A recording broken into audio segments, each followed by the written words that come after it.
And I remember Christmas was shit. Because the gifts were terrible. I once went to my dad and said, Dad, why does Santa Claus go to the neighbors? And he gives them this big remote control card, comes here, gives me this little metal one. And my dad did not want to ruin the magic of youth for me, so he told me, look, you have to understand, Santa Claus is a huge racist. And my favorite thing to do Christmas time was to sit around with the catalogs my dad had around the house, and I used to circle the toys you could order with a pen. I used to just imagine one day when I'm rich, when I've got my own money, I'll buy this toy. One day when I'm rich, I'll buy this toy. Now I'm older, I can afford the toys, I don't want them. But I haven't changed that much. Now I look at women who are out of my league and I'm like, one day, when I'm rich. And I am from Malawi, middle of Africa, very religious country. It's crazy. My teenage years, I started acting up. Your parents would probably call a psychiatrist or something. My dad called an exorcist. Now, I don't know if any of you have ever been exorcised. It's no fun. They strap you to the bed. They start pouring holy water in your mouth. I was coughing. My dad did not think this was enough. He believed you spare the rod, you spoil the child.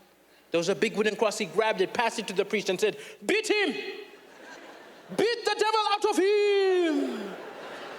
The priest began to whack me. I was like, So understandably, when the priest said, Satan, I figured I better play along.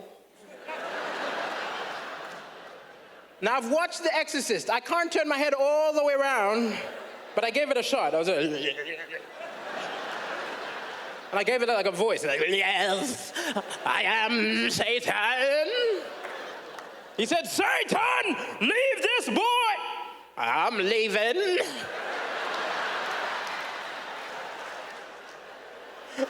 Then I got a great idea. I pointed at my dad and said, I'm going into him.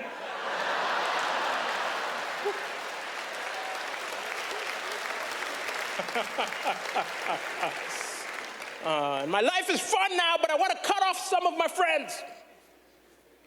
Think about it. We all have got a few friends who are a little too positive. Your friend who's always at the gym, always eating healthy. Every time you meet them, you feel like shit.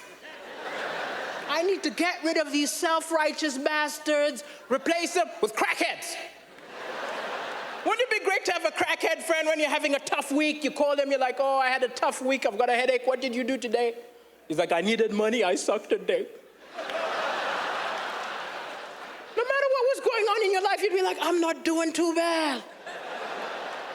I'm gonna call you again tomorrow.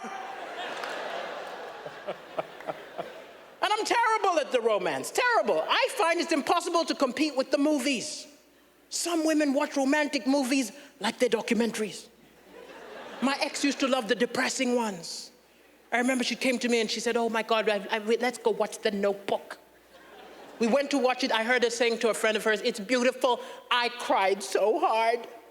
And I was like, why is that a recommendation? Who enjoys crying? It's like recommending a restaurant by saying, you gotta eat at the curry house next door. I shat myself.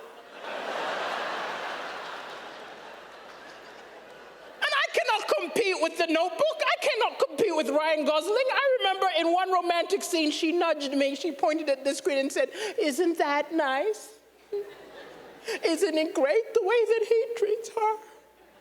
Why don't you ever treat me like that? It's a movie. It's a fantasy. Could I bring home a porn movie? Isn't that nice? Isn't it great the way that she treats him? Why don't you ever treat me like that with two of your friends? Thank you so much, people of Montreal. I've been Daliso Chaponda.